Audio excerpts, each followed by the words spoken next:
आपने मेरी Instagram ID को फॉलो नहीं किया है तो आई रिक्वेस्ट है कि आप प्लीज़ जाकर के मेरी इंस्टाग्राम आईडी को भी फॉलो कर लीजिएगा, जिसका नाम है अंशी एक्सप्लेनर। 10th एपिसोड की शुरुआत में हम देखते हैं कि बका बहुत बुरी तरह से टूट चुकी थी और वो इधर से उधर घूम रही थी। वो रो भी नहीं रही थी, कुछ कह भी नहीं रही थी। उसके मन में जैसे बहुत सारे सवाल थे, वो बहुत कुछ कहना चाहती थी, बस चुपचाप थी। और वहीं दूसरी ओर हम देखते हैं कि सेना तेयोंग को बोलती है कि चलो ना हम कहीं घूम कर आते हैं, मुझे एक्चुअली उस बिल्डिंग की टॉप पर जाना था। और फिर वो वहाँ पर चले जाते हैं। वहीं दूसरी ओर बका ऐसे ही घूम रही थी तो उसे एक प्लेग्राउंड मिलता है जहाँ पर उसे एक फुटबॉल मिलती है। वो उस फुटबॉल में खुद को देखते हुए उसके साथ खेलने लग जाती है।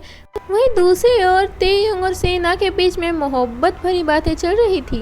अब हम देखते हैं कि दो चीसा वो यंग स्योल और संगमान वो इधर से उधर घूम रहे थे और वहीं उसे मिलती है बका। अब बका अकेली खेल रही थी, इसलिए वो बोलते हैं कि क्यों ना हम भी उन्हें जा कर के ज्वाइन करें, और फिर वो उनके साथ खेलने लग जाते हैं। अब वो खेलते हुए वो यंग स्योल जब पहली बार खेलने लगता है तो उसे फर्स्ट बार में ही गोल लग जाता है, जिस बात वो बहुत खुश होता है और वो अपनी खुशी कुछ इस तरह से फेस बना करके जाहिर करता है।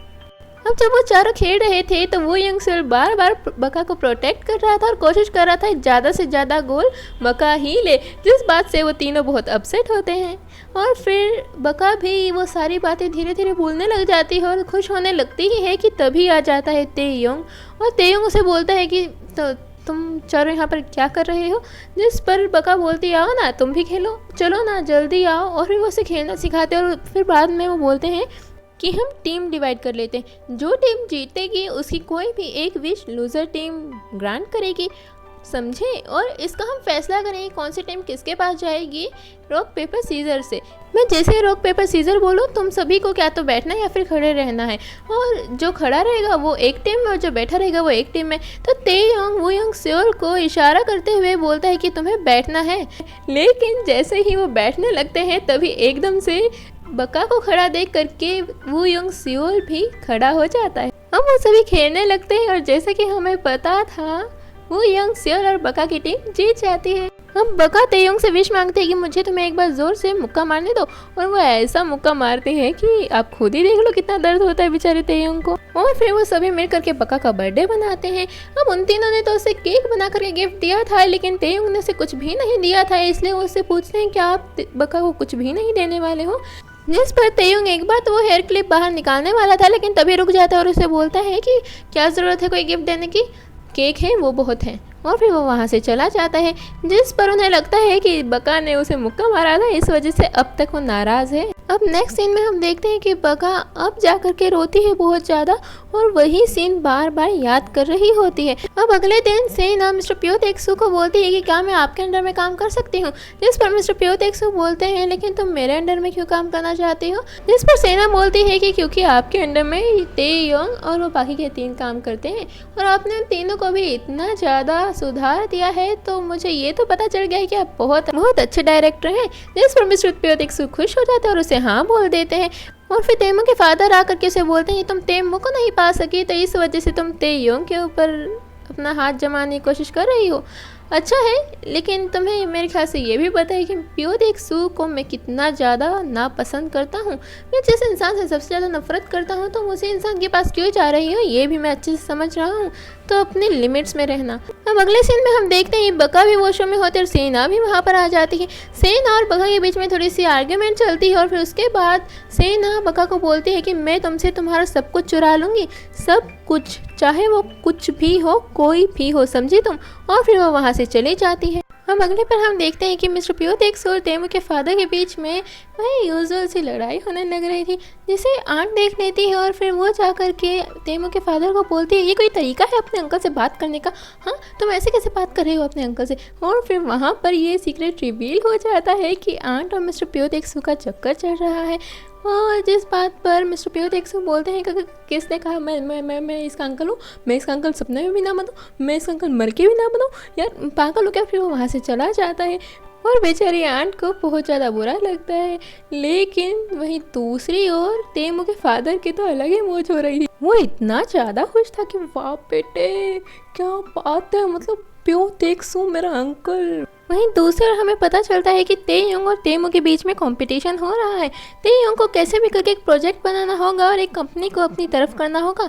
अगर कंपनी तेमू की साइड गई तो सारा का सारा बिल्डअप तेमू के पास चला जाएगा, और अगर तेयोंग के पास गई तो सारा का सारा बिल्डअप तेयोंग के पास चला जाएगा। और फिर इसी बात की वजह से वो बहुत ज़्यादा टेंशन में होते हैं और वो सोचते हैं कि अब तो हमें कुछ ना कुछ करना ही होगा। अब वो सभी मिलकर के काम कर रहे होते हैं, तभी तेयोंग को बका की याद आती है और वो सोचता है कि मैं उसे बुलाऊं क्या उसी सायरन से।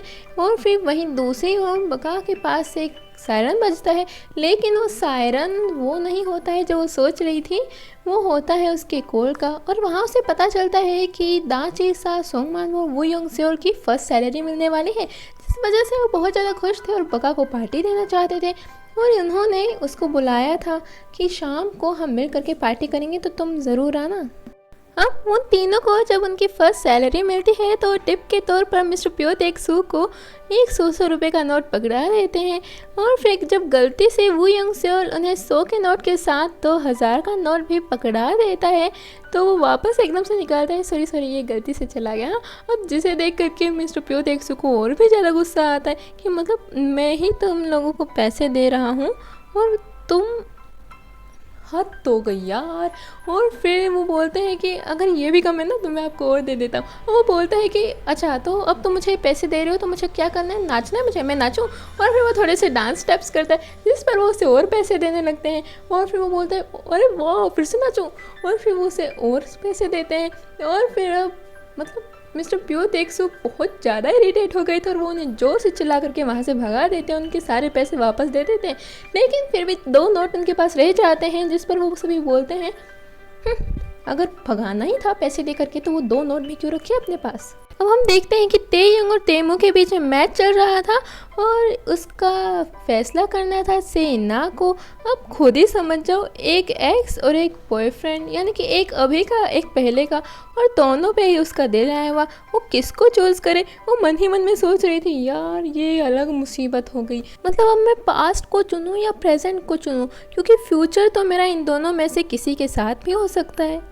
नेक्स्ट सीन में हम देखते हैं कि वो तीनों मिल करके बका को एक प्रेजेंट देते हैं, वो डिनर करते हैं, बहुत सारी फ़ोटोज़ लेते हैं, बहुत मस्ती करते हैं, अपना टाइम टोटली एंजॉय करते हैं। और बका को यहाँ पर पता चलता है कि तेयोंग सेना से प्यार करता है और वो उससे शादी करने वाला है। अब ये पता लगने के बाद आपको बका के दिल की हालत तो पता ही होगी। अब शाम को सेना तेयोंग को ड्रॉप करने आई थी और उन दोनों को देख करके बका को बहुत बुरा लगता है। और जब सेना बका को देखती है तो वो और भी ज़्यादा तेयोंग के क्लोज आने की कोशिश करती है। और फिर जब वो जाने लगती है तो उन तीनों को भी बोलती है रास्ते में मिल करके कि तुम कल दिन में 12 बजे मेरे साथ बारबेक्यू के लिए आओगे ना, हम सभी मिल करके लंच करेंगे। अब तेयोंग बका से पूछता है कि क्या तुम मुझसे नाराज़ हो, तुमने मुझे मुक्का क्यों मारा। जिस पर बका बोलती है मैं तुमसे नाराज़ क्यों होंगी भला, और मैंने मुक्का तो ऐਵੇਂ ही मार दिया, मेरा मन किया तो मैंने मार दिया।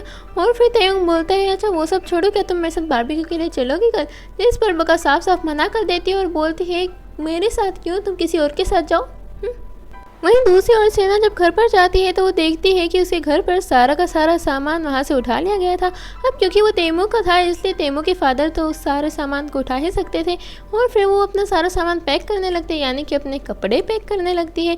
अब तेमू जब सेना से मिलने के लिए उसके घर पर आता है तो वो ये सब देख करके उसे बोलता है कि तुम्हें कहीं जाने की ज़रूरत नहीं है, मैं अपने पिता से चाहे लड़ना पड़े लेकिन मैं अपना हक ज़रूर मांगूंगा, तुम्हें मेरे साथ रहना होगा। जिस पर सेना उसे बोलती है कि हमें ब्रेकअप कर लेना चाहिए और फिर वहाँ से चली जाती है। अब सेना के पास और कोई घर तो था नहीं, इसलिए वो अपने मॉम के पास जाते हैं और वहाँ वो उसे बोलती है दरअसल मैं और भी बड़े घर में शिफ्ट हो रही हूँ, इसलिए उस घर को मैंने छोड़ दिया है, तो कुछ दिनों के लिए मैं यहाँ पर ही रहूँगी।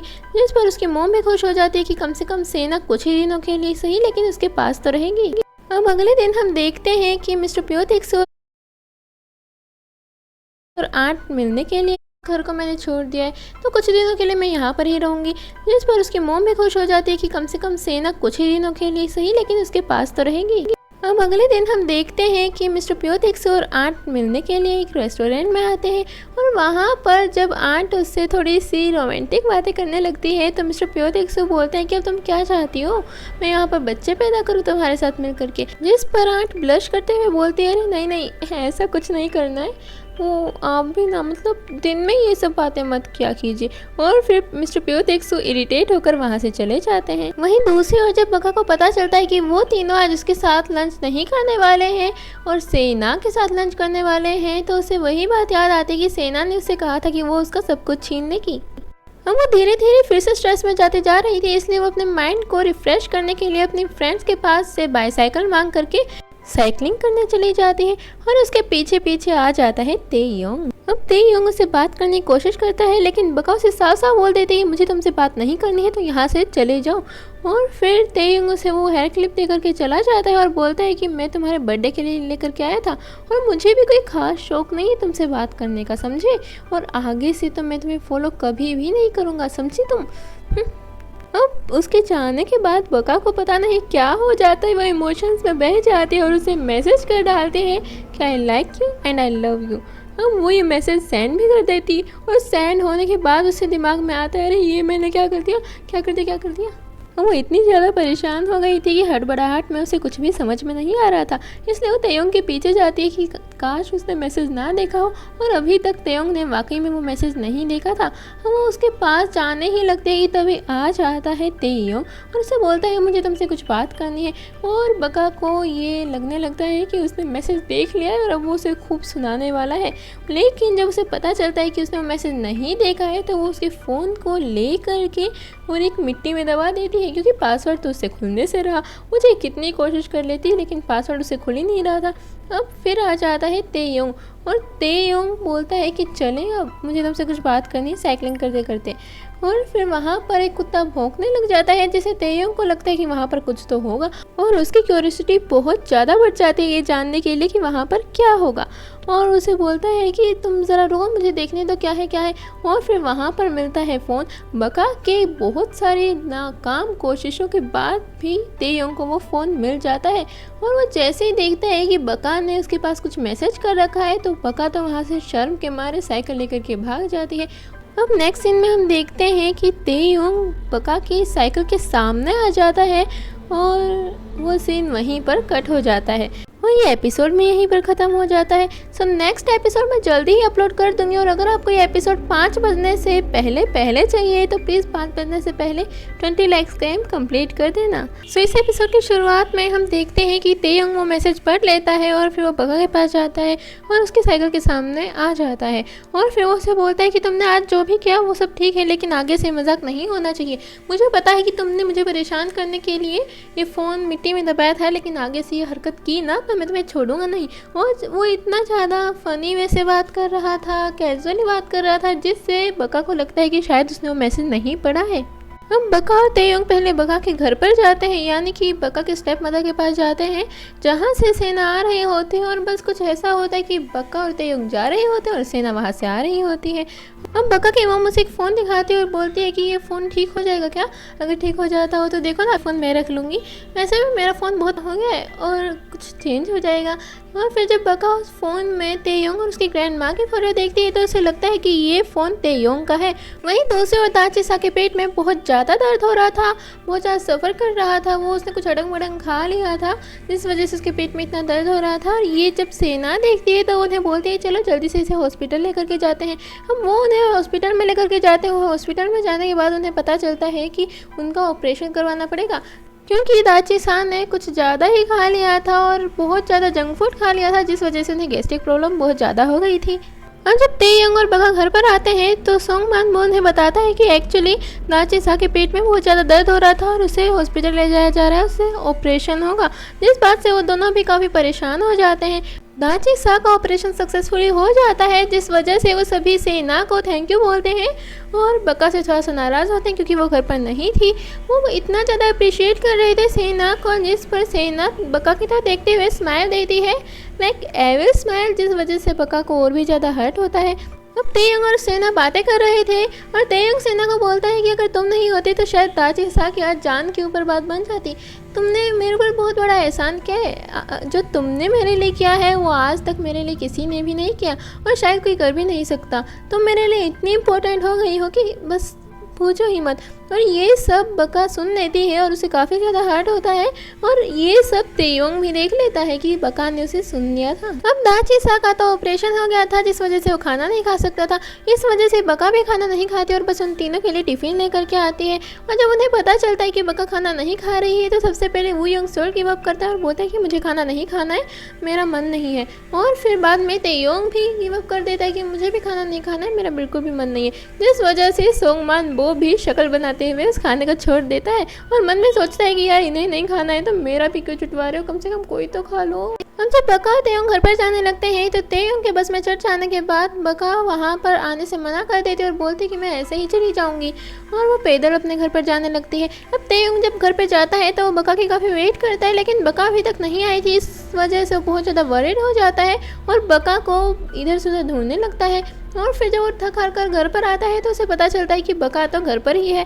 और जब बका उसे पूछती है कि तुम इतनी रात को इधर से उधर घूम रहे थे, क्या हुआ अब तक घर पे क्यों नहीं आए तुम? जिस बात पर तेयोंग बोलता है कि वो मैं ऐसे ही बाहर घूमने चला गया था, मेरी तबीयत ठीक नहीं थी इस वजह से।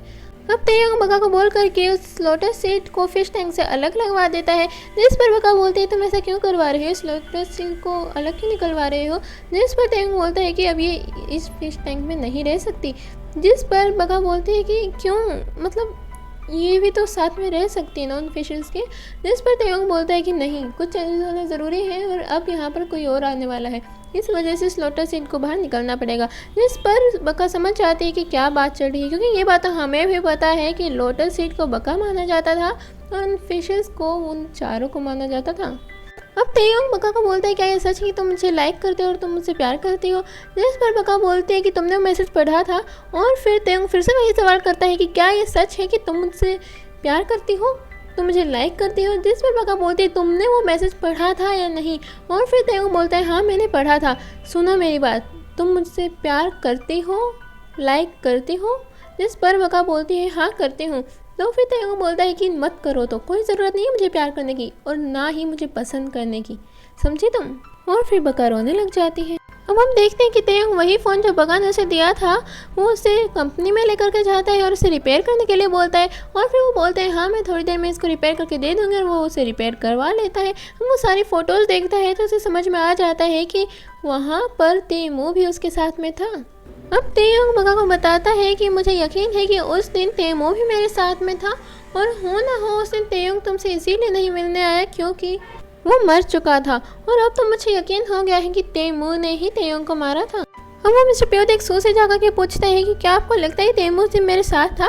जिस पर मिस्टर प्योदेक्सू बोलते हैं कि हाँ मुझे यकीन है कि वो उस दिन तुम्हारे साथ था, बस एक बार मुझे सबूत मिल जाए तो फिर सब कुछ ठीक हो जाए। अब मिस्टर प्योदेक्सू से बोलते हैं कि क्या तुम्हें कोई सबूत मिला? जिस पर तेयोंग बोलते हैं नहीं अभी तक तो नहीं मिला। और फिर मिस्टर प्योदेक्सू बोलते हैं कि क्या तुम्हारी याददाश्त वापस आने लगी है? जिस पर तेयोंग बोलता है नहीं अभी तो नहीं आने लगी है लेकिन जल्दी ही आ जाएगी। अब तेयोंग तेमू को एक बार में लेकर के जाता है और उसे बोलता है कि मुझे कुछ कुछ याद आ रहा है, क्या हम ऐसे भी किसी जगह पर पहले आए हुए हैं? जिसे सुन करके तेमू शॉक हो जाता है और उसे बोलता है कि नहीं नहीं हम कभी ऐसी जगह पर नहीं आए हैं। और फिर तेमू बोलता है नहीं शायद आए हों अमेरिका में। जिस पर तेमू बोलता है नहीं पागल हो क्या तुम, मैं कभी गया ही नहीं, मतलब गया हूँ लेकिन तो तुम्हारे साथ कभी नहीं गया मैं अमेरिका में। तुम्हें कोई किसी ने तुम्हें भड़काया होगा, हाँ तुम्हें किसी ने भड़काया होगा। और फिर उसके ये सब हकलाने की देख करके और वो जैसे शौक था वो सब देख करके तेयोंग को यकीन हो जाता है कि उसने ही तेयोंग को मारा था। वहीं दूसरे तेयोंग बका को बोलता है कि तुम इतनी नाराज़ से क्यों रहने लगी हो? देखो तुम मेरी बात समझने की कोशिश करो, मेरा सेना से शादी करना बहुत ज़्यादा ज़रूरी है। अगर मुझे अपनी वापस लाइफ में जाना है तो मुझे सेना से ही शादी करनी होगी। दरअसल सेना मेरी क्राउन प्रिंसेस है। और वो उसे सब कुछ बताता है कैसे वो वहाँ से यहाँ तक आया और क्या क्या हुआ था। जिसे सुन करके बका बोलती है कि तुम्हें ये सब बताने की कोई ज़रूरत नहीं है क्योंकि मुझे सोंगमान वही बहुत पहले से बता चुका है। एंड ठीक है मैं तुम्हें कुछ भी नहीं बोल रही, तुम करो जो तुम्हें करना है, मैं कभी तुम्हारे काम के बीच में नहीं आऊँगी। अब तेयोंग सेना से मिलता है और उससे थोड़ी सी प्यार भरी बातें करता है और फाइनली वो उसे बोल देता है क्या तुम उससे शादी करोगी? और सेना तो चाहते ही ये थी कि तेयोंग उसे पूछ लेगी क्या वो उससे शादी करेगी। अब सेना बिना हिचकिचाए सीधा उसे बोल देती है कि शादी मैं तो ज़रूर करूँगी, अरे मैं तो हनीमून भी करूँगी, शादी कर लेते हैं जल्दी से। और फिर तेयुंग ये बात ग्रैंड माँ को बताता है और सभी खुश हो जाते हैं ये बात सुन करके कि तेयुंग और सेना की शादी होने वाली है। और तेमू के फादर की खुशी का तो कोई ठिकाना ही नहीं था। वहीं दूसरी ओर जब तेमू के फादर तेमू को ये बात बताते हैं तो तेमू बहुत ज़्यादा गुस्सा हो जाता है और अपने फादर से लड़ाई करके वहाँ से चला जाता है। और वो सेना के पास जाता है और उससे बोलता है कि तुम सिर्फ मेरी हो और तुम किसी और की नहीं हो सकती हो। तुम समझ भी रही हो तुम क्या कर रही हो, तुम पागल हो गई हो क्या जो तुम ये सब करने लग रही हो। जिस पर सेना बोलती है कि हमारा ब्रेकअप हो चुका है और अब तुम्हारा कोई भी हक नहीं है कि तुम मुझे कुछ भी कहो, समझे। और फिर वो दोनों ऐसे ही बात कर ही रहे होते ही तभी उन दोनों को तेयोंग देख लेता है। उसके जाने के बाद जब तेयोंग सेना से पूछता है कि ये तुम दोनों क्या बात कर रहे थे और वो तुम्हें ऐसे क्यों गुस्से से बात कर रहा था और चिल्ला चिल्ला कर। जिस पर सेना बोलती है वो नहीं, वो तो वो दरअसल मेरे प्रोजेक्ट फाइल थी ना, वो थोड़ी सी गलत कर दी थी तो इस वजह से थोड़े से गुस्सा थे।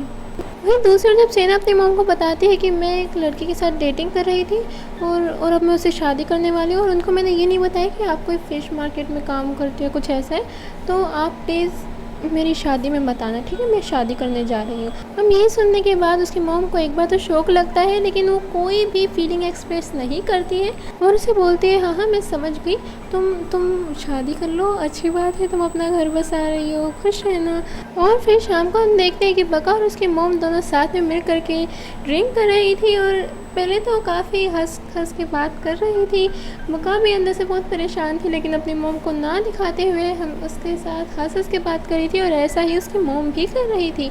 और फिर बाद में जब वो जाने लगते हैं तो उन दोनों से रहा नहीं जाता है, उसकी मॉम उसके गले लग करके फूट करके रोने लग जाती है और फिर उन्हें रोता देख बका को भी रोना आ जाता है। अब बका जब अपने घर पर जाती है तो तेयोंग से बोलता है तुमने ड्रिंक करी है, जिस पर बका बोलते हैं हाँ मैंने ड्रिंक करी है और तुम्हें क्या फ़र्क पड़ता है, मैं चाहे कुछ भी करूँ। अब बहस में वो बोल जाती है कि तुम तीनों को मेरी ही छत पर क्यों आके गिरना था, तुम जब से आए हो मेरे लिए बेड लेकर के आ गए हो, तुम्हारे आने के बाद मैं कभी खुश नहीं रह पाई हूँ। और फिर अगले दिन बका को तो कुछ याद होता ही नहीं है कि कल रात को उसने क्या क्या तेयोंग को बोल दिया है। तेयोंग का नेचर थोड़ा सा कोल्ड होता है बका की तरह और बका का तो नेचर पहले से ही उसके साथ कोल्ड था। और फिर वही ऑकवर्ड सिचुएशन बनी हुई थी जिस पर सोंगमान बोलता है कि मैं और बका कुछ सामान लेने के लिए जा रहे हैं, आपसे बाद में मिलेंगे। अब सोंगमान वो जाते हुए उस दरवाजे को बंद कर देता है जिस वजह से वो लॉक हो जाता है और उसको भी नहीं पता होता है कि वो लॉक हो गया और उसके जाने के बाद शॉर्ट सर्किट हो जाता है।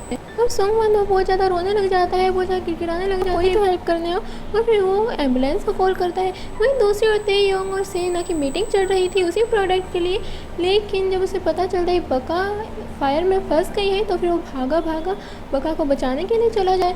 वो सभी के रोकने पर भी रूम के अंदर चला जाता है और वहाँ पर हम देखते हैं कि बका बिल्कुल बेहोश होने की हालत में हो गई थी।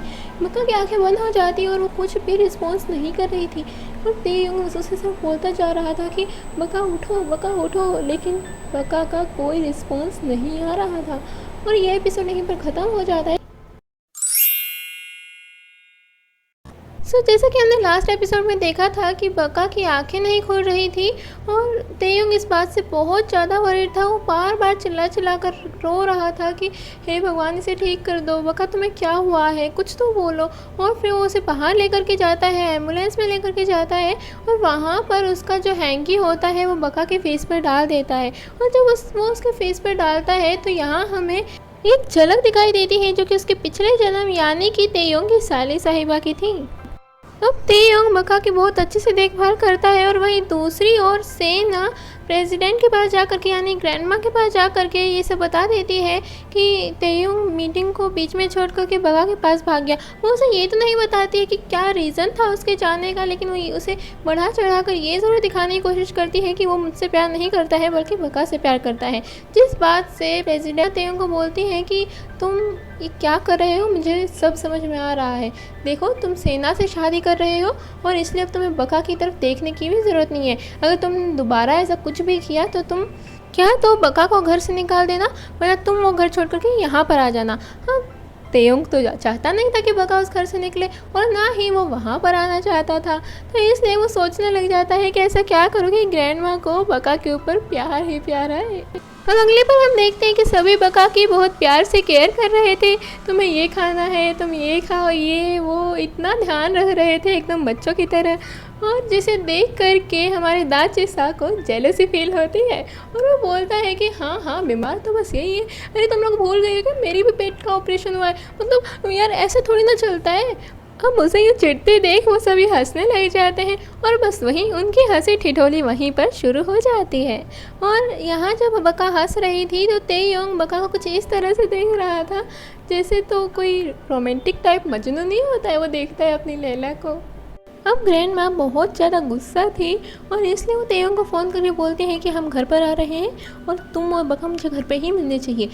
इस बका की बच्ची को तो मैं बताती हूँ आज ये मेरे से बचेगी नहीं। जिस बात पर तेयोंग बहुत वरीड हो जाता है और बका को बोलता है कि वो आज ना वो ग्रैंड माँ आ रही है और बहुत ज़्यादा गुस्सा है क्योंकि मैं बीच में मीटिंग छोड़ के भाग आया था ना, तो अभी हम नहीं चलेंगे, हम थोड़ा आधे घंटे में रुक के चलेंगे। ओके। हम बका भी ग्रैंड माँ के डर के मारे वहीं पर रुक जाती है। उन दोनों में बात शुरू होती है और फिर दाची सा उन्हें मैसेज करके बता देता है कि ग्रैंड माँ आ चुके हैं। वो इधर उधर घूमते हैं। उसके बाद दाची सा थोड़ी देर के बाद मैसेज करके ये भी बोल देता है कि ग्रैंड माँ जा चुकी हैं।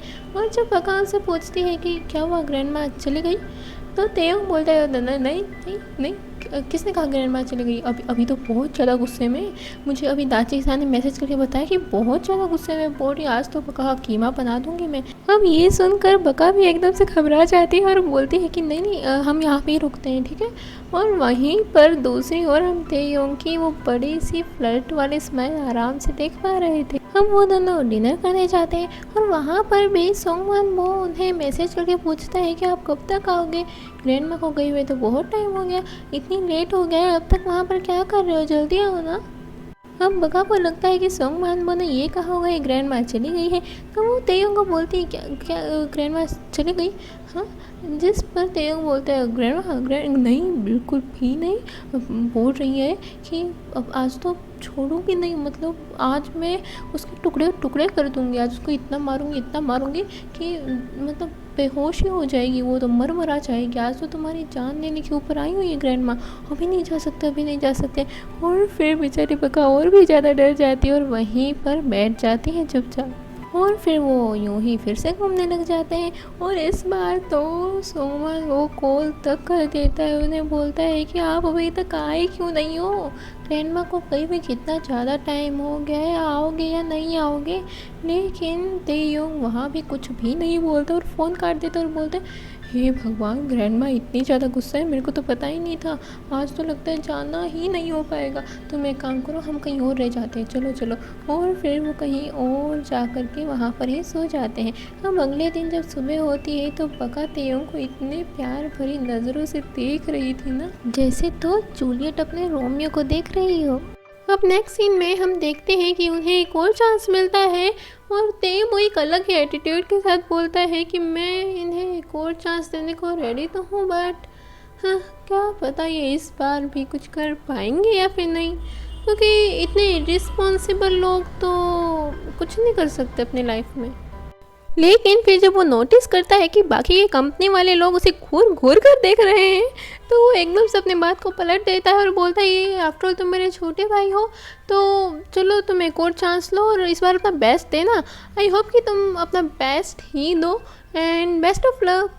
अब तेयोंग को समझ में आ गया था कि उसके लिए ये चांस कितना ज़्यादा इम्पोर्टेंट है, उसे पिछली बार की तरह कोई भी मिस्टेक नहीं करनी थी, अदरवाइज़ उसे कंपनी से निकाल दिया जाएगा और उसका कोई भी शेयर नहीं बचेगा कंपनी में।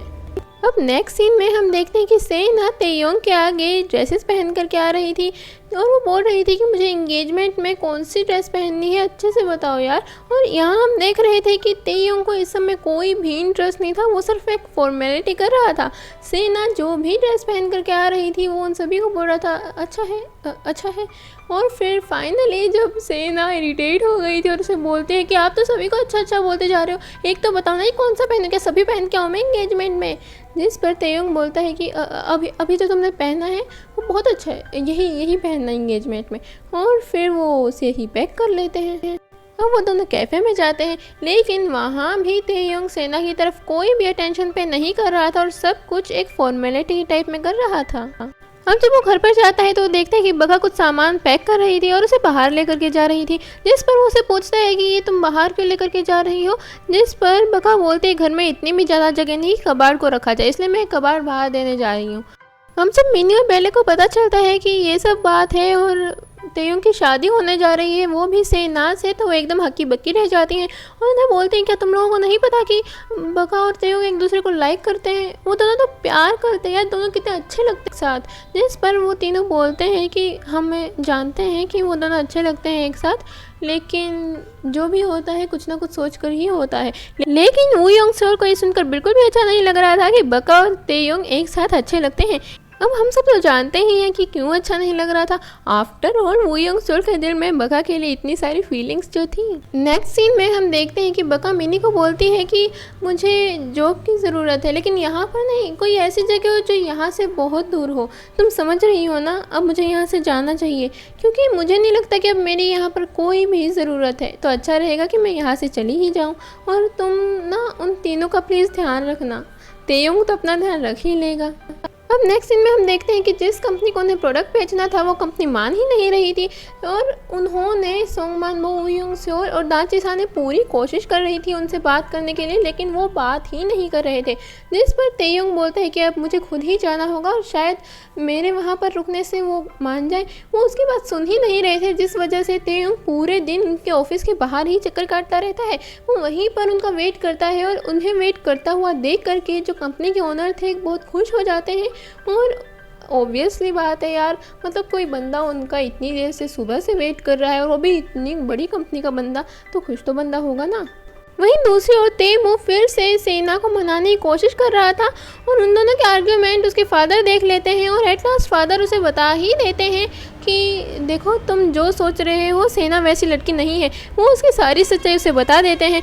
अब तेयुंग का बका से बात करे बिना दिल ही नहीं लग रहा था, तो इसलिए वो बका से मिलने के लिए वहाँ पर जाता है जहाँ पर बका काम करती है। लेकिन जब उसे पता चलता है कि बका तो आई ही नहीं है आज, तो फिर वो सीधा घर पर जाता है। लेकिन जब वो घर पर जाता है तो वहाँ उसको बका का एक भी सामान नहीं मिलता है। वो उससे बात करने के लिए उसको फ़ोन करता है, कॉल करता है, लेकिन कुछ भी काम नहीं करता है क्योंकि वो कॉल ही नहीं उठा रही थी। वो बहुत ज़्यादा परेशान हो गया था और मतलब अंदर ही अंदर रोने लग रहा था।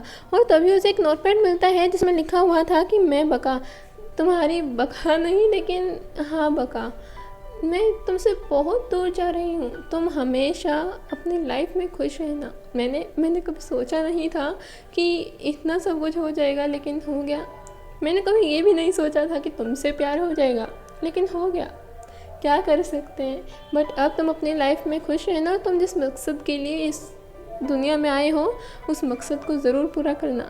वहीं दूसरी ओर तेमू ये कंफर्म करने के लिए कि उसके फादर सच कह रहे थे क्या, सेना की मदर के पास जाते हैं और वहाँ उसे ये बात पता चलती है कि सेना रियली में उसकी बेटी है। और जब वो अंदर जाता है घर के तो उसे वो फ़ोटो मिलती है जहाँ पर उसे ये भी पता चल जाता है कि जो बका है वो प्रेसिडेंट की बेटी है। और सेना का सारा भांडा एक ही मिनट में फूट जाता है। लेकिन वो अब बस यही सोच रहा था कि सेना ने मुझसे झूठ क्यों बोला, क्या अगर वो मुझे सच बता देती तो क्या हमारी रिलेशनशिप के ऊपर कोई फ़र्क पड़ता? नहीं ना, मैं उसे प्यार करता हूँ उसके फैमिली बैकग्राउंड की वजह से थोड़ी ना। उसे ऐसा क्यों किया, क्या ज़रूरत थी उसे ऐसा करने की? अब थोड़ी ही देर में तेमू एकदम से स्माइल करता है और सेना के पास कॉल करके बोलता है कि मुझे तुमसे बहुत ज़्यादा ज़रूरी बात करनी है, शायद वो तुम्हारे लिए भी ज़रूरी हो, तो बेटर रहेगा हम ये मिलकर ही कर लें। मैं तुम्हारा कैफ़े में इंतज़ार करूँगा, ज़रूर आना। और वो वहाँ पर जाती है। अब वहाँ पर वो दोनों बात करते हैं और तेमू से बताता है कि मुझे तुम्हारी सारी सच्चाइयों का पता चल गया है, congratulations. Sorry not for you ना, फॉर मी, बट ये तुम्हारे लिए भी हो सकता है अगर तुम मेरा साथ दो तो। तुम्हें कुछ नहीं करना है, बस तुम तेयुंग का साथ छोड़ करके मेरे पास आ जाओ। ये सारी कंपनी, ये सब कुछ तुम्हारे नाम हो सकता है, क्योंकि ये बात तुम्हें भी पता है ये प्रेसिडेंट को अपनी बेटी कितनी ज़्यादा प्यारी है। और अब तो तुमने उसकी बेटी की जगह बस ले ही ली है। मैं तुम्हारी हेल्प करूँगा उनकी बेटी के रूप में दिखाने के लिए, और तुम्हें मेरी हेल्प करनी होगी तेयुंग से जीतने के लिए। और यहाँ पर सेना भी स्माइल देती है जिसका साफ साफ मतलब था कि वो मान गई है। और फिर ये सीन यहीं पर कट हो जाता है। अब हम देखते हैं कि बका का कुछ सामान रह गया था, जिस वजह से वो तेयोंग के घर पर वापस आई थी और वहाँ पर वो देखती है कि तेयोंग बेचारा देवदास बनकर बैठा हुआ था। अब तेयोंग जैसे ही बका को देखता है तो फिर बस अपना सारा गुस्सा उतारने लग जाता है और उसे जोर जोर से डांटने लग जाता है। डांटते डांटते वो कब अपना लव कन्फेस कर देता है उसे पता भी नहीं चलता है और फिर उसे रहा नहीं जाता है और वो बका को किस कर देता है। और फिर अब बस जिसका हमें था इंतजार, जिसके लिए था दिल बेकरार, वो घड़ी आ गई अब। ये एपिसोड यहीं पर ख़त्म हो जाए। इस एपिसोड की शुरुआत में हम देखते हैं कि वो योंग सो, सोंगमान और दाची सा तीनों काम करने लग रहे थे और फिर दाची सा को बहुत नींद आ रही थी। अब क्योंकि रात भर जाग के बेचारे सभी इतना काम कर रहे थे तो दाची सा जैसे ही कॉफ़ी का मग हाथ में लेने लगता है तो वो एकदम से इनविजिबल हो जाता है और फिर वो एकदम से हैरान हो जाता है। वो चिल्ला चिल्ला कर दोनों को एकदम से होश में लाता है और बोलता है कि मेरे से कॉफ़ी नहीं उठाई जा रही है। और फिर सोंगमान मो भी उसे देखता है कि दाची सा से कॉफ़ी नहीं उठाई जा रही और वो इनविजिबल हो गया और उन्हें लगता है कि ये सब इस वजह से हो रहा है क्योंकि तेयोंग सेना से शादी करने वाला है। लेकिन ये बात तो सिर्फ हमें ही पता थी कि उसने किस किया था, किसको, बका को किस किया था, इस वजह से ऐसा हो रहा था। और वो बेचारे ये सोच कर खुश हुए जा रहे थे चलो अब तेयोंग सेना से शादी कर लेंगे और फिर हम वापस अपने घर पर चले जाएंगे। अब नेक्स्ट सीन में हम देखते हैं तेयोंग के पास एक मैसेज आता है जिसको देख करके वो एकदम से हैरान हो जाता है और डर जाता है। और ये मैसेज और कोई नहीं बल्कि जो रियल तेयोंग थी उसकी फ़ोटो थी। उसे देख करके वो एकदम से डर जाता है और उसे फ़ौरन कॉल करता है जिस बंदे ने उसे ये पिक भेजी थी और उसे बोलता है कि ये जो भी है ये इसको मैं जानता हूँ और इसके मैं रिश्तेदारी में हूँ तो तुम एक काम करना कि मुझे एड्रेस सेंड करो, मैं अभी आता हूँ। वहीं दूसरी और बका तेयोंग को बोलती है कि देखो अब ये बात तुम भी जानते हो, ये बात मैं भी जानती हूँ कि तुम्हारी सगाई होने वाली है सेना से और तुम ये सगाई तोड़ भी नहीं सकते क्योंकि सिर्फ तुम अपने लिए ये ऐसा नहीं कर सकते हो। सोंगमान बो, दाची सा, वो योंग सर की सारी जिम्मेदारी भी तुम्हारे ऊपर ही है। तुम्हें सेना से शादी करनी ही होगी और अब मुझे भी ये घर छोड़ करके जाना होगा। इस बात से तेयोंग बहुत ज़्यादा उदास था और वो उसके लिए एक बहुत अच्छा सा घर ढूंढता है। उस वक्त बका एक जगह इंटरव्यू देने आई हुई थी और वो उसे फ़ोन करके बोलता है तुम जल्दी से आ जाओ, मैंने तुम्हारे लिए एक बहुत कीमती चीज़ ढूंढी है। और बका बोलती है हाँ मैं अभी आती हूँ। वही तेयोंग को ये नहीं बताती कि मैं इंटरव्यू देने आई हूँ और फिर वो इंटरव्यू देने चली जाती है। इंटरव्यू देते वक्त उसकी अपने बॉस से ये बात फाइनल हो जाती है कि मैं नौकरी भी करने आऊँगी और नौकरी थोड़ी सी दूर है तो उस वजह से मुझे कोई प्रॉब्लम भी नहीं होगी। वो जहाँ नौकरी ढूंढती है सियोल से बहुत ज़्यादा दूर थी। नेक्स्ट टाइम में हम देखते हैं कि तेयोंग सेना को बोलता है कि तुम जल्दी से जल्दी बका को इस सियोल से बहुत दूर भेज दो। तुम एक काम करो, तुम उसे अमेरिका भेज दो और तेयोंग को मैं अपने आप देख लूँगा, वो हमारे काम के बीच में नहीं आ पाएगा। अब सेना तो चाहती ही ये थी कि बका उसकी लाइफ से बहुत ज़्यादा दूर चली जाए, इसलिए तेयोंग जो एनवलप सोंगमान बो को बका को देने के लिए देता है वो उसे चेंज कर देती है और उसमें अमेरिका जाने की टिकट डाल देती है। और सोंगमान बो बिना वो देखे सोचे समझे वो एनवलप बका को दे देता है। बका जब वो एनवलप खोल करके उसमें टिकट को पाती है तो फिर उसे लगता है कि तेयोंग ने ही दी होगी ताकि वो उसकी लाइफ से बहुत ज़्यादा दूर चली जाए। एक और तेयोंग उस नए घर में बका का पूरी रात इंतजार कर रहा था तो वहीं दूसरी ओर बका बेचारी हार्ट ब्रोकन हो करके स्ट्रीट में इधर से उधर घूमने लग रही थी। वो यहाँ सिर्फ कुछ मिसअंडरस्टैंडिंग की वजह से वो दोनों एक दूसरे से नहीं मिल पाते हैं और तेयोंग उसका पूरी रात वेट करता है लेकिन बका वहाँ पर नहीं जा पाती है। वो चाहते भी कैसे, उसे तो पता भी नहीं था कि तेयोंग उसका वेट कर रहा है। वहीं दूसरी ओर बका के दिल में भी अब ये बात हो गई थी कि तेयोंग ने जो कुछ भी कहा वो सब झूठ था, फरेब था, उसने सब कुछ नाटक किया, उसको तो कभी मुझसे प्यार हुआ ही नहीं था। नेक्स्ट में हम देखते हैं तेमू न्यूयॉर्क पहुंचता है और वहाँ पर वो असली तेयोंग को देखता है।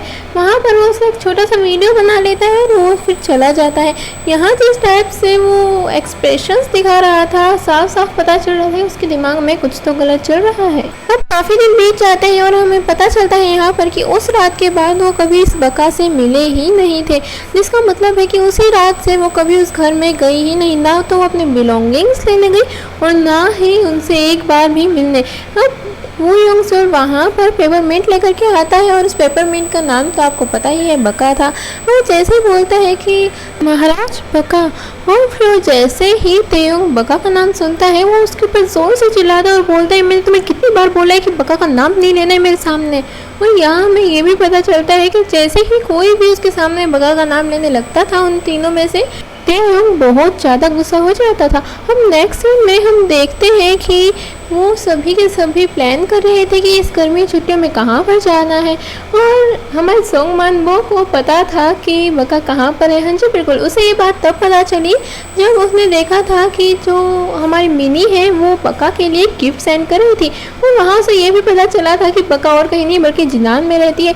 इस वजह से सोंग मानबो ने बोलता है कि महाराज आपको ना गर्मियों की छुट्टियों में जिनान जाना चाहिए। अब वो कभी सोचते हैं यार इसको एकदम से जिनान जाने की क्यों पड़ी है। और सोंगमान वो लगातार बोले जा रहा था महाराज जिनान चलेंगे, इस बार गर्मी छुट्टियों में जिनान चलेंगे। उनके तो पहले कुछ भी पड़ नहीं रहा था, लेकिन अब गर्मी की छुट्टी कहीं तो बनानी थी, और उन सभी में अब सबसे ज़्यादा इंटेलिजेंट सोंगमान वो ही था, इसलिए वो सभी उसकी बात मानते हैं और जिनान जाने के लिए रेडी हो जाते हैं। तेयोंग अपने गाइड का वेट कर रहा था, और यहाँ उसकी गाइड और कोई नहीं बल्कि बका ही थी। हाँ जी बिल्कुल, बका एक गाइड का काम कर रही थी, और यहाँ अब उसे तेयोंग को गाइड करना था, जिनान की एक एक जगह बतानी थी। अब आप लोग तो समझ ही जाओ, तेयोंग को बका को सताने का मौका जो मिला था, और तेयोंग तो एक मौका नहीं छोड़ता है बका को सताने का। तेयोंग बका को बहुत ज़्यादा परेशान कर रहा था, उसे बिल्कुल अपनी उंगलियों पर नचा रहा था, और बका इतनी ज़्यादा इरिटेट हो गई थी क्योंकि वो बिल्कुल उसके इशारों पर नाच नाच के थक गई थी, इसलिए उसे सुना देती है दो चार, और इस बात पर गुस्सा हो करके, गुस्सा वो वाला गुस्सा नहीं, उसे परेशान करने वाला गुस्सा कर देता है उसके बॉस के पास फ़ोन, और बोल देता है कि ये अच्छे से सर्विस नहीं दे रही है, कैसे एम्प्लॉय भेजी यार आपने, ये कोई गाइड होती है क्या। वो फिर बका के पास वापस से फ़ोन आता है और उसे दो चार सुनाते हैं बॉस, और बका को फिर से वो करना पड़ता है जो तेयोंग बोलता है। तेयोंग बका के पूरे मज़े ले रहा था, ऐसा लग रहा था जैसे तो वो गई तो थी 2-3 हफ्तों के लिए, लेकिन 4-5 साल के लिए गई हो, और उसे पूरा वसूल करना है जितना टाइम उसने गवाया। वो बका को छोटी छोटी बातों के लिए इधर से उधर चक्कर कटवा रहा था, इतना ज़्यादा परेशान कर रहा था, और बका भी अब उसके इशारों पर नाचते नाचते थक गई थी, इसलिए वो नाटक करती है जैसे तो उसके पैर में मोच आ गई है, और अब वो उसे और सर्विस नहीं दे पाएगी, और उसी गाइड को कोई और ही बनना होगा। जिस बात पर तेयोंग बोलते हैं नहीं नहीं मैं तुम मुझे गाइड कर देना, मैं कुछ दिनों तक वेट कर सकता हूँ जब तक तुम्हारी मोच ठीक नहीं होती है।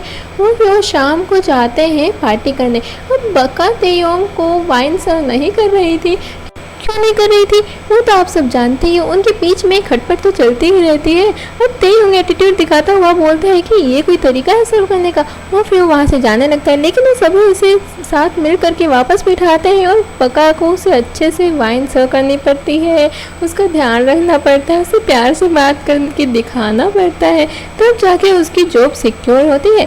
वो बका बहुत ज़्यादा नशे में हो गई थी, बहुत ज़्यादा ड्रंक हो गई थी, जिस वजह से उसे कुछ भी नहीं पता था वो कर क्या रही है। वो सभी वहाँ से अलविदा लेते हैं, और फिर वो तेयोंग को अपने घर पर लेकर के जाती है। तेयोंग को वही एयरपोर्ट वाली टिकट दिखाती है और बोलती है तुमने मुझे अमेरिका में जाने के लिए टिकट दे दी, और तुमने एक बार ये नहीं सोचा कि मेरे दिल पर क्या बीतेगी। उन दोनों में थोड़ी सी लड़ाई होने लगती है, जिसको सुन लेता है वो छोटा बच्चा जो कि बका को बहुत ज़्यादा पसंद करता था। तेयोंग बका के ऊपर बहुत जोर जोर से चिल्ला रहा था, उसे बोल रहा था कि ये टिकट मैंने नहीं दी, तुमने सोच भी कैसे लिया कि मैं तुमसे प्यार करता हूँ और मैं तुम्हें कहीं अपने से दूर जाने के लिए कहूँगा। वो बोल तो उसकी केयर में रहा था, प्यार में रहा था, लेकिन वो इतनी जोर से चिल्ला रहा था कि इस छोटे बच्चे को बिल्कुल भी अच्छा नहीं लग रहा था। इस वजह से वो तेयोंग से गुस्सा होकर के तेयोंग के शूज़ में डॉग स्ट्रीट डाल देता है, और तेयोंग और बका के बीच में सब कुछ सही हो जाता है, और उसे समझ में आता है कि इसमें कोई गलती नहीं थी बका की ही वो वहाँ पर नहीं आई, और ना ही तेयोंग की इसमें कोई गलती थी कि वो बका को वो टिकट वगैरह दे रहा था। बका को भी सबको समझ में आ जाता है, तेयोंग को भी। अब तेयोंग जब वहाँ से जाने लगता है तो जैसे ही शूज़ पहनता है तो बस उसके पैर भर जाते हैं डॉग स्ट्रीट से, और फिर वो बच्चा उसे ज़ोर ज़ोर से हंस करके चिढ़ाने लगता है। उसके पूछने पर कि तुमने क्या किया, तुम पागल वागल हो गया, तो उसे बोलता है कि मैं बका से बहुत ज़्यादा प्यार करता हूँ और मुझे वो बहुत पसंद है, इसलिए कोई अगर उसे कुछ भी करने की कोशिश करेगा तो मैं उसे छोड़ूंगा नहीं।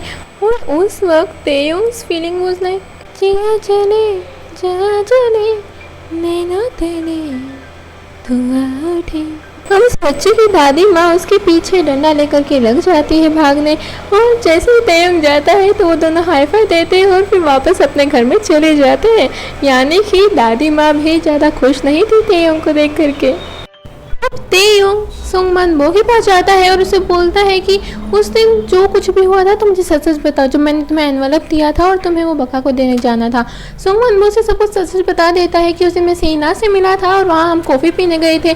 उसके पीछे से अगर कुछ ऐसा हुआ हो तो मुझे पता नहीं है, शायद जब मैं कॉफ़ी लेने गया था तब एक्सचेंज वगैरह कुछ हुआ हो। बाकी मैंने सही में बताऊं तो उसको खोल कर भी नहीं देखा था कि आपने क्या डाला था क्या नहीं डाला था। मैंने बस वो उठाया और एक बार टेबल पे रखा था जब मैं कॉफ़ी लेने गया था, उसके बाद वापस आया और वापस अपने हाथ में ले लिया। उसके बाद मैंने सीधा वो बका को जा करके दे दिया। इसी बात को कंफर्म करने के लिए वो सेना को डेट पर बुलाता है और वहाँ उससे ये बात पूछता है। सेना बोलती है कि हाँ मेरी प्लेन की टिकट थी, वो एक्सचेंज हो गई थी, शायद कहीं उसी के साथ तो नहीं होंगी। मैं इतना ढूंढने लग रही थी, मेरे को मिल ही नहीं रही थी। अच्छा हुआ कि तुमने बता दिया, पर अब तो डेट भी जा चुकी है तो शायद मैं अब तो जा भी नहीं पाऊँगी। चलो कोई नहीं, मैं भी काफ़ी ढूंढ रही थी वैसे उसको, और मेरे को ये समझ में नहीं आया था कि वो जो डॉक्यूमेंट्स थे घर के वो किसके थे। और फिर वो वहाँ पर उसे बोलता है चलो कोई बात नहीं, आगे से थोड़ा ध्यान रखना, और फिर वो चला जाता है। अब बका और तेयोंग घूम रहे होते हैं जिनान में, तो बका बोलते हैं मुझे उस चीज़ से वहाँ पर जाना है। अब देखो सही में बताऊँ तो मेरे को भी नहीं पता है कि क्या है, तो पिक्चर देख के समझ जाओ। और तेयोंग डर जाता है इसे देख करके कि क्या है क्या नहीं है, मतलब मेरे को इसके अंदर जाना ही नहीं है। ये उड़ता है क्या, इतनी ऊपर उड़ता है, ये एकदम से अगर गिर गया पतली सी रस्सी, नहीं मेरे को जाना नहीं है। और फिर बका जब उसे इंसिस्ट करती है और बाद में बोलती है कि अच्छा हम कुछ स्वीट थिंग्स खा करके चले, और अब मिठाई की बात आई और तेयोंग ना कर दे, ऐसा तो हो ही नहीं सकता है। और तेयोंग हाँ बोल देता है। वो कुछ खाते पीते हैं और फिर बाद में वहाँ पर घूमने जाते हैं। अब शुरुआत में तो तेयोंग बहुत ज़्यादा डरता है, लेकिन जब बाद में बका उसका हाथ पकड़ करके उसे कंफर्ट देती है तो फिर वो थोड़ा सा कंफर्ट फील करता है और आसपास देखता है तो उसे काफ़ी ज़्यादा खुशी होती है कि मैंने ये चांस मिस नहीं किया। अब वो दोनों एक रेस में पार्टिसिपेट करते हैं। अब क्योंकि उसके ओनर का जो पोता था उसकी कोई मदर फादर नहीं थे, इस वजह से वो दोनों उसके मॉम डैड बन करके पार्टिसिपेट करते हैं और जीत भी जाते हैं। वो दोनों जीतने के लिए दूसरों को पीछे करे जा रहे थे। तेयोंग तो जीतने के लिए इतना एग्रेसिव हो चुका था कि जो भी सामने आ रहा था उसको हाथ से पीछे खींचा जा रहा था, हटाया जा रहा था, और फाइनली वो फर्स्ट भी आ जाते हैं। अब वो छोटा बच्चा आता है और तेयोंग के हाथ से उस स्टिकर का जो स्टिक होती है वो अपने हाथ पर लगा लेता है और बोलता है कि अब मैं भी फर्स्ट प्राइज़ लूँगा। इस पर बका बोलती है कि तुम सिर्फ ये स्टिकर अपने हाथ पे चिपका लेने से फर्स्ट प्राइज़ नहीं ले सकते हो, उसके लिए तुम्हारी खुद की पहचान होनी चाहिए। और यहाँ पर तेयोंग को कुछ समझ में आता है जो हमें अभी नहीं पता है, और फिर वो जाता है सीधा डेट पर किसके साथ, सेना के साथ। वो सेना के आगे बोलता है कि एक बात बताओ, टिकट एक्सचेंज हो सकती है समझ में आता है, एनवलप भी एक्सचेंज हो सकता है समझ में आता है, लेकिन सेम एनवलप में अलग चीज़ कैसे आ सकती है। तुम्हें शायद ना पता हो लेकिन इस एनवलप पे हमारी कंपनी का मार्क लगा हुआ है और ये अभी तक नए जैसा सा ही है। अब वो बोलती है कि मुझे तो कुछ समझ में नहीं आ रहा है कि आप क्या कह रही हो। अब वो बच्चे वाला इंसिडेंट बताता है और फिर उसे बोलता है कि क्या तुम्हारे पास कोई लिपस्टिक है, तो फिर वो उसे एक लिपस्टिक देती है। अब वो एक लिपस्टिक को अपने हाथ पर लगाता है और उसी मार्क को अपने दूसरे हाथ पर भी लगा के दिखाता है और बोलता है कि देख रही है ये अभी तक ताज़ा है और इसलिए मेरे दूसरे हाथ पर भी आ गया। सेम उसी तरह ये जो एनवलप है इसके ऊपर जो टैग लगा हुआ है ये हमारी कंपनी का है, और ये इस कंपनी का टैग मैंने बिल्कुल नया लगवाया था, इस वजह से ये अभी तक ताज़ा है। तुम समझ रही हो ना, एनवलप चेंज हो सकते हैं लेकिन उसके ऊपर जो टैग लगा हुआ होता है वो तो चेंज नहीं हो सकता है ना। और फिर उसे बोलता है कि मुझे सच सच सुनना ही, तुमने झूठ क्यों बोला। और ये एपिसोड यहीं पर ख़त्म हो जाता है। इस एपिसोड की शुरुआत में हम देखते हैं कि सेना बहुत ज़्यादा टेंस थी और फिर वो तेयोंग को थक हार के बोल देती है कि दरअसल ग्रैंडमा ने मुझे ये सब करने को बोला था। और जब तेयोंग बोलता है कि वाकई में ग्रैंडमा ने तुम्हें ये सब करने को बोला था, तो फिर उसके चेहरे पर आ जाती है शिकंज, और ये शिकंज देख करके तेयोंग समझ जाता है कि कुछ तो गड़बड़ घोटाला है। और फिर सेना के बार बार बोलने के ऊपर कि हाँ ग्रैंडमा ने ही मुझे ये सब करने को बोला था, तो वो बोलता है चलो ठीक है तुम अपना ध्यान रखना। और फिर सेना चली जाती है किसके पास, अब उसने इतना बड़ा जो झूठ बोल दिया था तो ग्रैंडमा को भी तो मतलब समझाना था, तो सीधा जाती ग्रैंडमा के पास। लेकिन उसे ये नहीं पता था कि हमारा तेयोंग भी उसका पीछा कर रहा है। वो ग्रैंडमा के पास जाके एक छोटी सी कहानी बनाती है, बहुत ज़्यादा भड़काती है और फिर वहाँ से अपना पीछा छुड़ा लेती है। और फिर वो जाती है किसके पास? सोचो सोचो, तेमू के पास। बिल्कुल, वो तेमू के पास जाती है तो वहाँ पर तेमू और सेना को इतने क्लोज देख करके, गले लगते हुए देख करके हमारे तेयोंग का दिल तो एकदम से टूट जाता है। और फिर सेना अपनी मॉम के घर पर जाती है और जब वो अपनी मॉम के घर पर जाती है तो तेयोंग को याद आता है ये तो वही घर है जहाँ पर मैं बक्का के साथ आया था। और यहाँ सारी की सारी जो भी भूल भुलैया थी वो सब कुछ से समझ में आ जाती है और सारी की सारी बातें एकदम सीधी सीधी उसकी आंखों के सामने थी। वो इतना ज़्यादा हैरान हो गया था कि उसे पहले तो कुछ समझ में ही नहीं आ रहा था कि उसे करना क्या चाहिए। लेकिन फिर वो सेना को फिर से एक मीटिंग पे बुलाता है और उसे उसके सारे के सारे झूठ गिनवाता है कि तुमने मुझसे ये सारे झूठ बोले, तुम्हें ज़रूरत क्या थी ये सब झूठ बोलने की। और फिर वो यहाँ पर उसे बोल देता है कि ये शादी नहीं हो सकती, मैं ये शादी यहीं पर तोड़ रहा हूँ। अब बेचारे ने शादी तोड़ तो ली थी लेकिन अब उसे अपने घर वालों को भी समझाना, किसको? उन चारों को। जब दाची सा, वूयोंग सेओल और सोंगमान को ये बात पता चलती है तो उन्हें एक बार तो बुरा लगता है, लेकिन जब उन्हें सेना की असलियत के बारे में पता चलता है तो वो भी यही सोचते हैं कि इस वक्त जो कुछ हो रहा है वो सही हो रहा है। और अगर तेयोंग ने किसी ऐसी लड़की से शादी कर ली जिसके बाद बहुत ज़्यादा प्रॉब्लम बढ़ जाएंगी, फिर तो उनका सपना बिल्कुल ही चकनाचूर हो जाएगा और वो कभी भी अपने शहर वापस नहीं जा पाएंगे।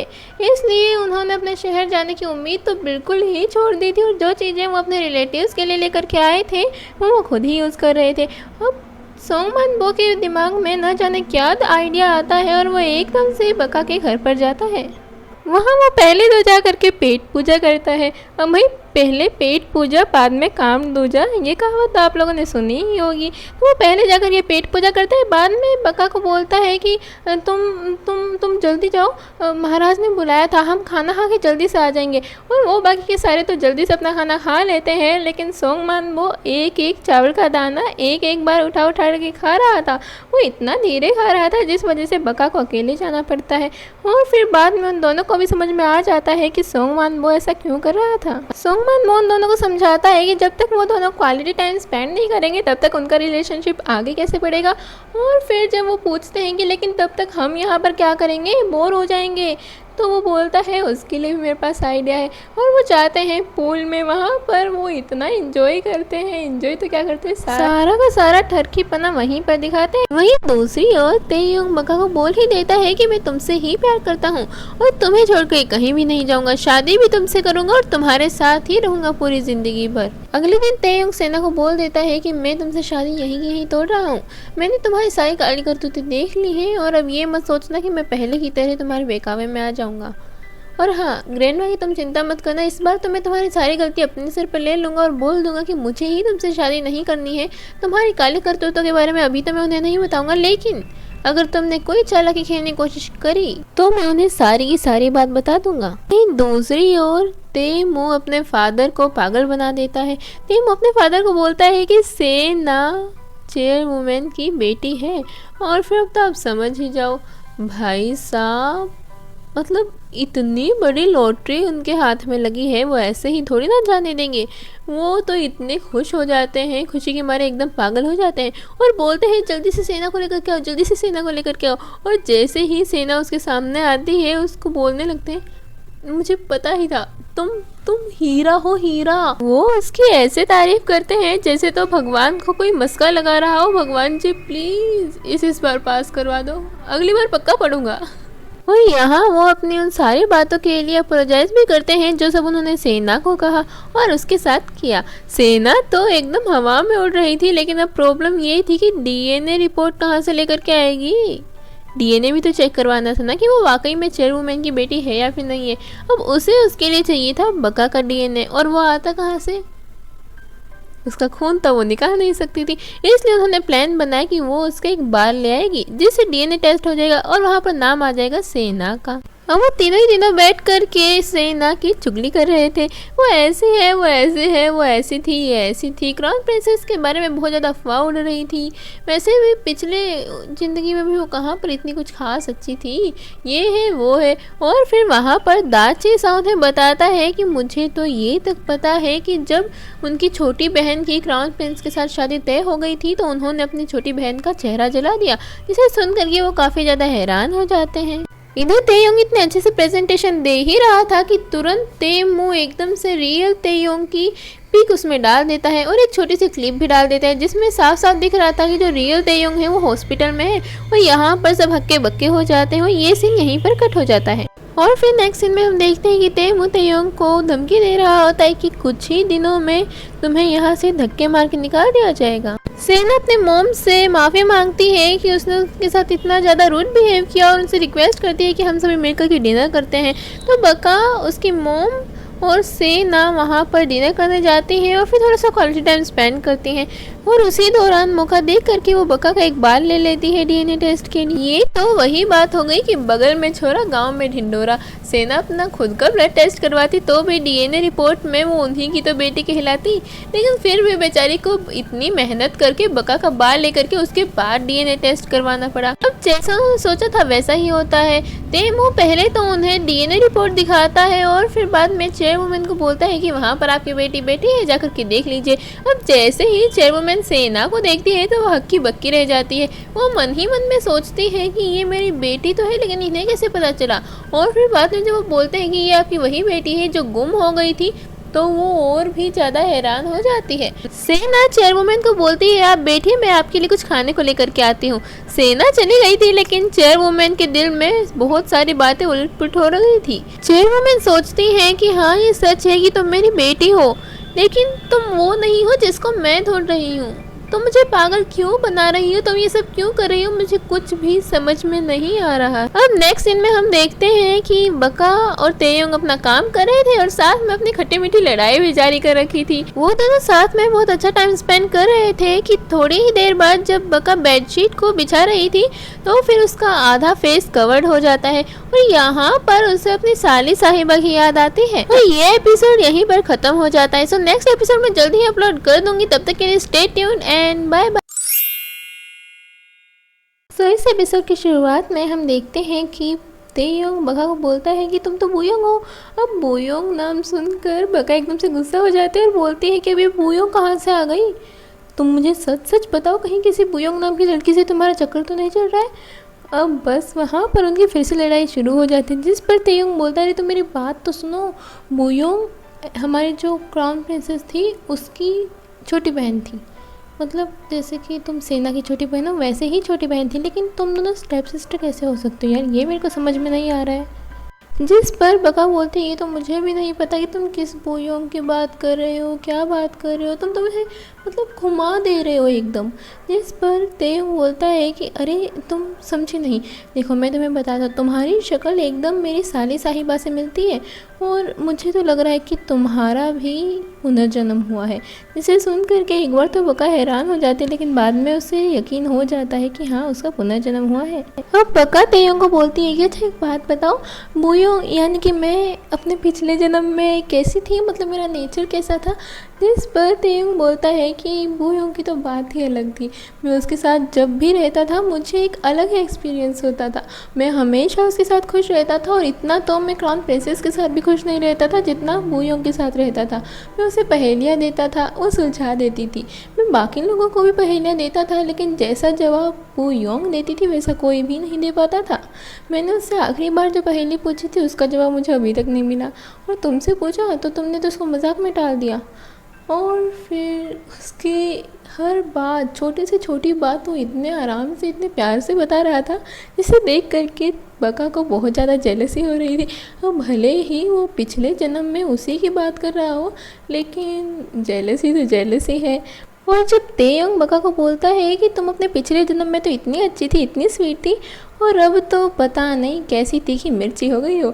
ये सुनने के बाद तो बका क्या जेलसी लेवल पूरा का पूरा हाई हो जाता है और फिर वो गुस्से में वहाँ से जाती है। लेकिन तभी थोड़ा सा रोमांटिक सीन शुरू हो जाता है और फिर थोड़ी देर के बाद तेयोंग बका को बोलता है कि आज रात को हम फायरवर्क्स देखने चलेंगे। जिस पर बका बोलते हैं हाँ, हमने 5 की टिफ़िन में पैक कर लिए हैं, जितनी जल्दी हो सके उतनी जल्दी निकल लेंगे। जिस पर तेयोंग बोलता है पागल पागल हो क्या, एक तुम और एक मैं, दोनों मिले इस कदर।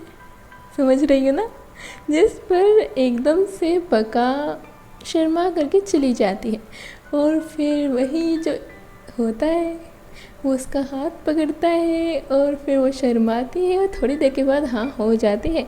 वो हाँ तो बोल देती है, लेकिन अब प्रॉब्लम ये थी कि उन तीनों को मना कैसे करें वहाँ पे जाने के लिए। अब वो तीनों के पास जाते हैं और फिर तेयोंग उनको बोल देता है कि मैं तो बहुत ज़्यादा थक गया हूँ, मुझे तो बहुत ज़्यादा नींद आ रही है, हाँ मैं तो सोने जा रहा हूँ, तुम लोग देख लेना तुम क्या करोगे क्या नहीं करोगे। और फिर वो ऊपर चला जाता है। अब वो तो बहाना बना करके वहाँ से कल्टी मार लेता है, लेकिन प्रॉब्लम ये थी बक्का क्या बोले। बक्का सोच ही रही थी कि तभी वो तीनों से पूछते हैं चलो हम फायरवर्क्स देखने चलें। जिस पर बका बोलती है कि हाँ हाँ हाँ हाँ चलते ना, बट क्या है ना कि मेरी आँख में बहुत ज़्यादा दर्द हो रहा है और फिर ऊपर से अगर वो फ्लैश लाइट्स मेरी आँखों में पड़ेंगी मेरी तो आँखें ही ख़राब हो जाएंगी। हाँ कितना दर्द हो रहा है मेरी आँखों में, कितना दर्द हो रहा है, लाइट्स वगैरह ऑफ करो तो मैं तो बिल देना नहीं पड़ता है। बका उन तीनों को थोड़े बहुत ताने मारती है और फिर बाद में बोलती है कि क्या तुम पूरे दिन टीवी देखते रहते हो, तुम एक काम करो, तुम दोनों तो बुक्स पढ़ो और दांत के साथ तुम एम्ब्रॉयडरी करो। मुझे नहीं पता मतलब अब टीवी नहीं चलना चाहिए और तुम तीनों ये काम करो और ये काम मुझे पूरे मिलने चाहिए, ठीक है। मेरी थोड़ी सी तबीयत ख़राब है ना, मैं सोने जा रही हूँ। वहीं दूसरी ओर हम देखते हैं सेना और मिस जोंग यानी कि चेयरवुमैन बातें कर रहे थे। जिस पर सेना बोलती है कि क्या मैं आपको मम्मी बुलाऊं, और फिर चेयरवुमैन यानी कि मिस जोंग सोचने लगती है कि ये ऐसा कर क्यों रही है, मुझे कुछ समझ में क्यों नहीं आ रहा है। और फिर उससे पूछती है कि अच्छा सेना एक बात बताओ कि क्या तुम्हें याद है कि तुम्हारा बचपन में इन जू नाम था और तुम्हारे पापा का नाम था पार्क एंड चूल और मेरा नाम था जांग सुन जो, याद है तुम्हें। जिस पर सेना बोलती हाँ हाँ मुझे याद है ना, मुझे थोड़ी थोड़ी बातें याद है लेकिन सारी बातें अभी याद नहीं है। क्या है ना मैं बचपन में बहुत छोटी थी ना, तब इस वजह से।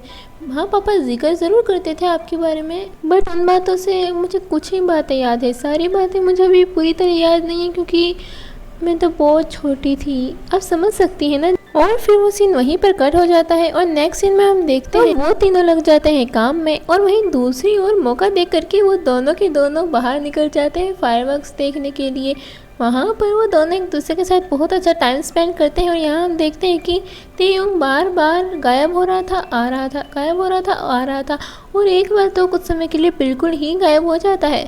बस बका उस टाइम उसको देख नहीं पाती है, उसका ध्यान उस फायरवर्क्स के ऊपर होता है और जैसे ही वो वापस तेयोंग की तरफ देखने लगती है तो वो एकदम से आ जाता है।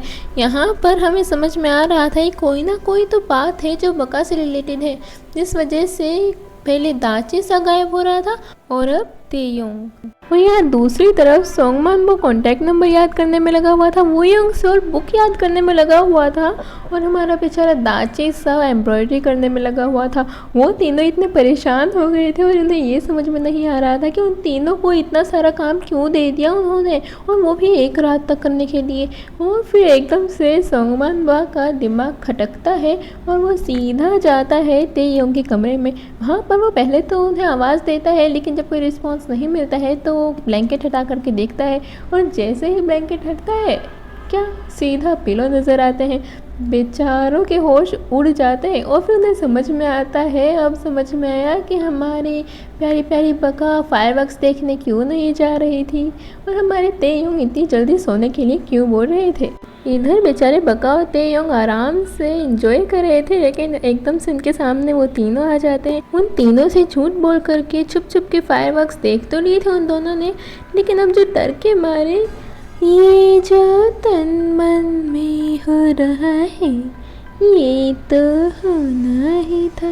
दोनों दोनों के दोनों उन तीनों को देख करके ऐसे भागते हैं ना जैसे तो अभी ओलंपिक का गोल्ड मेडल जीत करके आएंगे। लेकिन बेचारे अब कब तक भागते, इसलिए उन्हें आखिरकार घुटने टेकने ही पड़ते हैं। अब तेयोंग उन तीनों को बता देता है कि बका का पिछले जन्म में मेरे साथ साली साहिबा का रिश्ता था, जिसे सुन करके वो तीनों एकदम हक्के बक्के रह जाते हैं और फिर वो तीनों अंदर ही अंदर गुपचुप करने लग जाते हैं कि इसका नेचर तो अभी भी वैसा ही है जैसे पिछले जन्म में था, लेकिन हाँ थोड़ा सा बोलने ज़्यादा लग गई है, लेकिन दिल की अभी भी अच्छी है। घर जाकर के वो तीनों तेयों को बता देते हैं कि दरअसल हमने तो ये भी सुना था क्राउन प्रिंसेस ने अपनी छोटी बहन का चेहरा जला दिया था, क्योंकि पहले उनकी छोटी बहन का आपके साथ रिश्ता तय हुआ था और वो आपकी वाइफ बनना चाहती थी।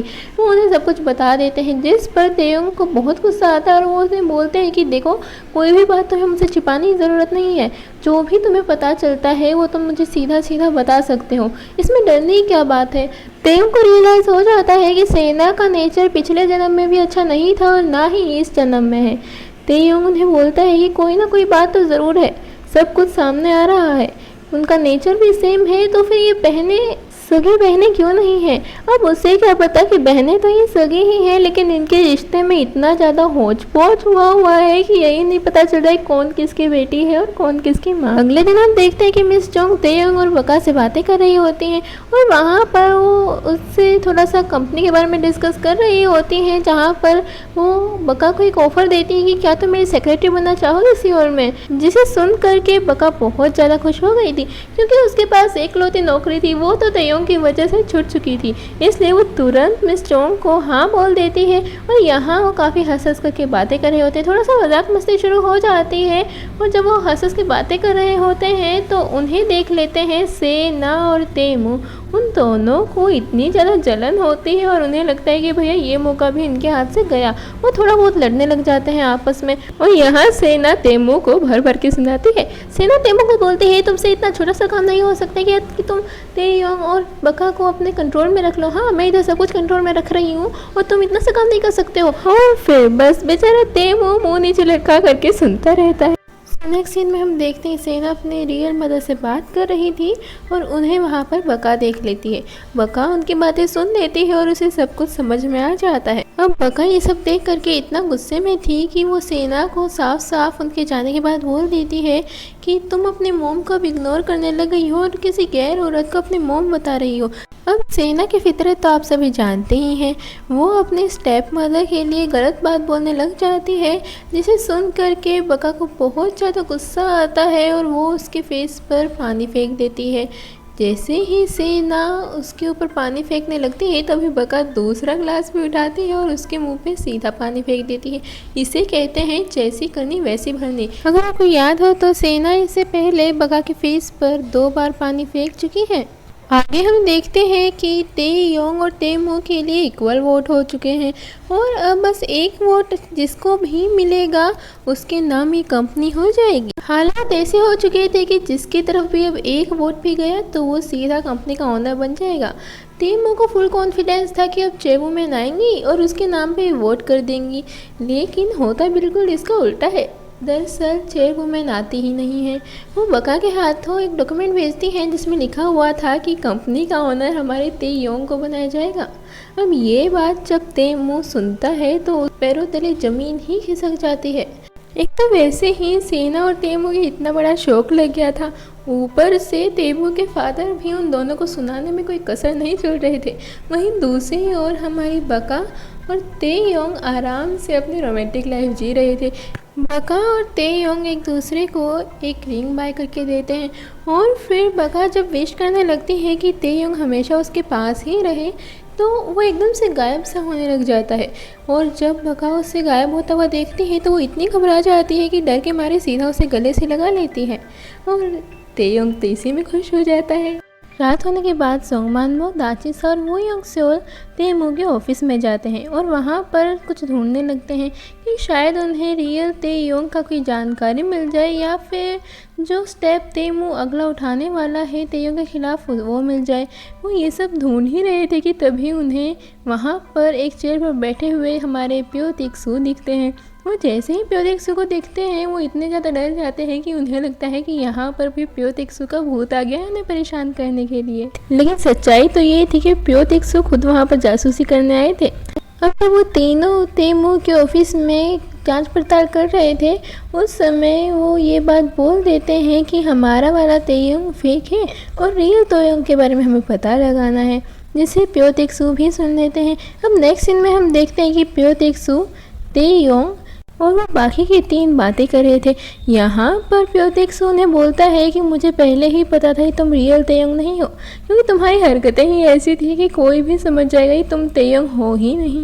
लेकिन मैं फिर भी सब्र करके बैठा रहा, क्योंकि अगर मैं उस समय ये बात बोल देता कि तुम रियल तेयोंग नहीं हो तो तेमू पूरी कंपनी का ओनर बन जाता, जो कि प्यो तेक्सू बिल्कुल भी नहीं चाहते थे, क्योंकि वो अच्छा इंसान नहीं है। वो किसी भी एम्प्लॉय के साथ अच्छे से बिहेव नहीं करता है एंड वही सारी बेकार इंसान वाली खूबियाँ।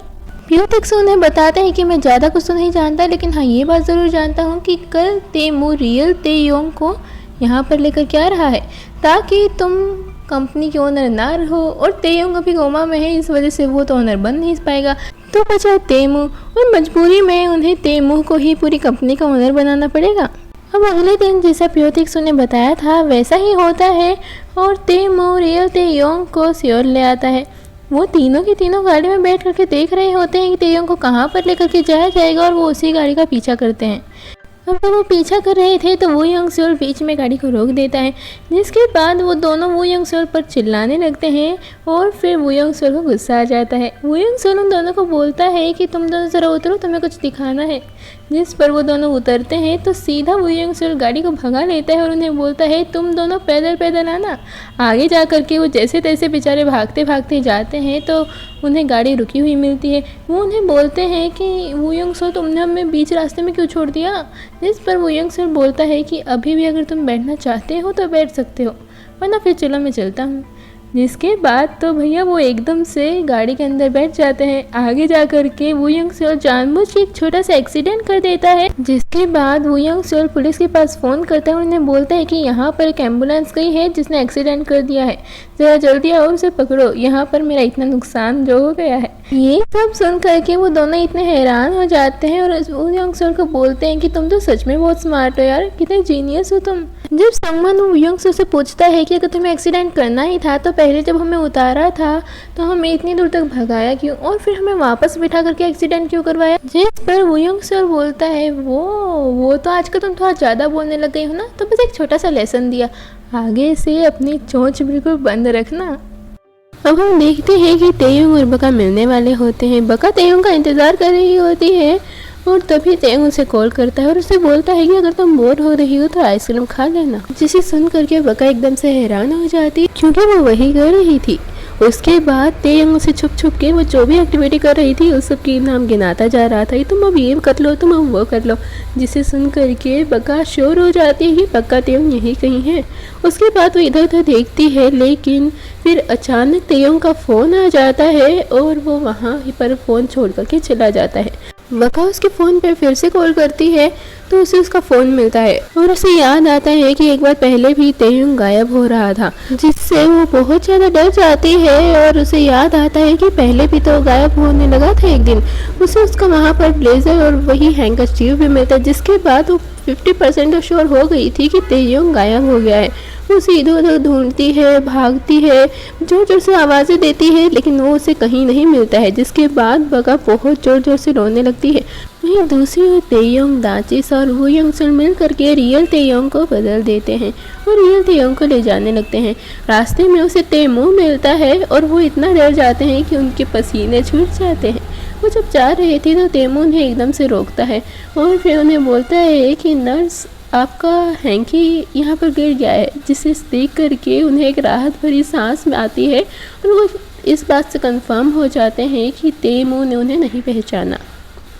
आगे जा करके जब तेमू तेयोंग के साथ वीडियो बनाने लगता है और ये बोलने लगता है कि ये जो तेयोंग है ये रियल तेयोंग है और ये यहाँ पर कोमा में पड़ा है, तभी पीछे से तेयोंग उठता है और फिर ये एपिसोड यहीं पर ख़त्म हो जाता है।